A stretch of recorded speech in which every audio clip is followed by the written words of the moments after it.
হরি দিদি, আমি না তোমার ঘরে কিছুক্ষণ লোক আছে, তুমি কিন্তু আমাকে ভুল করেও ধরিয়ে দেবে না। না না, এখানে লুকোলে তো দেখে ফেলবেন। কোথায় লুকো? খাটের তলায় লুকোই। বলি, কি শুরু করেছিস? এসব পাগলামি কেন করছিস তুই? তোকে কে ধরবে? আর কেনই বা ধরবে? তুই চোর না ডাকাত যে তোকে কেউ ধরতে যাবে? কোথায় উনি? এই যে মন্দাকিনী দেবী, কি ভেবেছেন কি আপনি? হ্যাঁ, এভাবে লুকিয়ে থেকে আমার থেকে আপনি পার পেয়ে যাবেন? আরে হরির পেছনে লুকিয়ে না কিছু হবে না। এ হরি, শর্ট কথা আছে ওনার সঙ্গে, তুই শর্ট। আমার মাথা খাও দিদি, তুমি কিন্তু একদম সরবে না। বলি, এসব কি হচ্ছেটা কি? মাঝ রাত্রিরে আমার ঘরে এসবের হুজ্জুতির মানে কি? হুজ্জুতিরা তুই কি দেখলি? হাত যদি উনি জবাব না দেয় না, তাহলে তাহলে আমি... আরে ও ছোট দাদা, শোনো না। বলি, বলবে আমায় কি হয়েছে? মন্দা এভাবে গর্তে সিঁদোচ্ছে, তুমি এরকম হম্বিতম্বি করছো, হয়েছেটা কি? কেন, ওকে জিজ্ঞেস কর না। হ্যাঁ রে মন্দা, কি হয়েছে? বিশ্বাস করো দিদি, আমি তো ওনার ভালো করতেই চেয়েছিল। ভালো? কার ভালো? কিসের ভালো? আমার ঘরে আপনার সোনার হার রেখে এসে আমার ভালো করতে চাইছিলেন? আরে সত্যি কথাটা বলুন না ওকে, যে ঘর দখল করতে গেছিলেন। অনুপ্রবেশকারী কোথাকার। দেখো দিদি, তোমার ছোট দাদা তখন থেকে আমায় যা ইচ্ছা তাই বলে যাচ্ছেন। এই টিকটিকি বলছেন, অনুপ্রবেশকারী বলছেন। আরে বাবা, আমি তো ওনাকে বলছিলাম ও ঘর আমি দখল করতে চাইনি, উনিই তো আমার কথা কানা শুনছেন না। ও ছোট দাদা, তোমার না বুঝতে কত ভুল হচ্ছে। মন্দা জোর করে অধিকার কায়েম করবে এরকম মেয়ে তো নয়। ও তাই বুঝি? অধিকার কায়েম করার মেয়ে উনি নন। তার ওনাকে জিজ্ঞেস কর যে আমার ঘরে গিয়ে সোনার হারখানা কেন রেখে এসেছিলেন। হ্যাঁ রে মন্দা, ছোট দাদা যা বলছে তা কি সত্যি?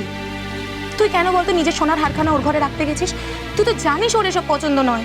শুধু তাই নয় হরি, যখন জিজ্ঞেস করলাম কেন রাখছেন, কি বললো জানিস? হারখানা নাকি আমার। হ্যাঁ, আপনারই তো। আমার বলছে আমার। তা বলি, মেয়ে মানুষের হার পরে কি আমি সারা ঘর ট্যাং ট্যাং করে ঘুরে বেড়াবো? না, তা কেন করবেন? কিন্তু বিক্রি তো করতে পারে। হেই মন্দা, তোরও কি মাথা কানা কেটে গেছে নাকি? তোর সোনার হার ছোট দাদা কেন বিক্রি করতে যাবে?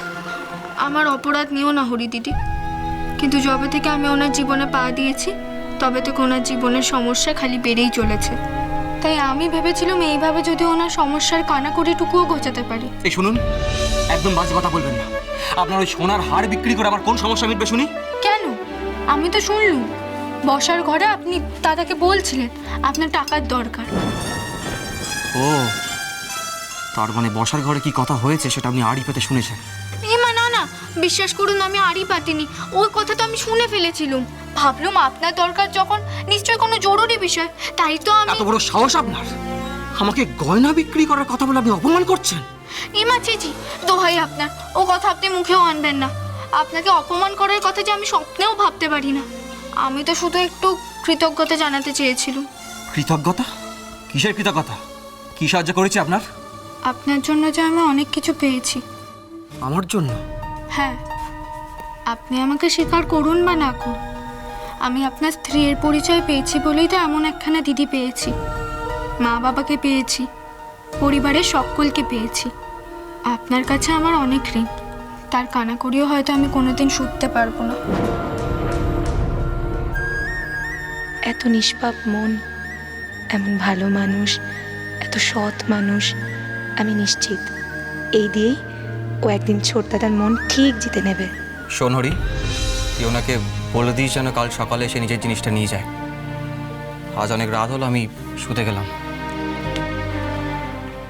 প্রভাত কুমার মুখোপাধ্যায়ের বউ চুরি, সোম থেকে শনি সন্ধ্যে 7:30টায় আকাশ 8-এ।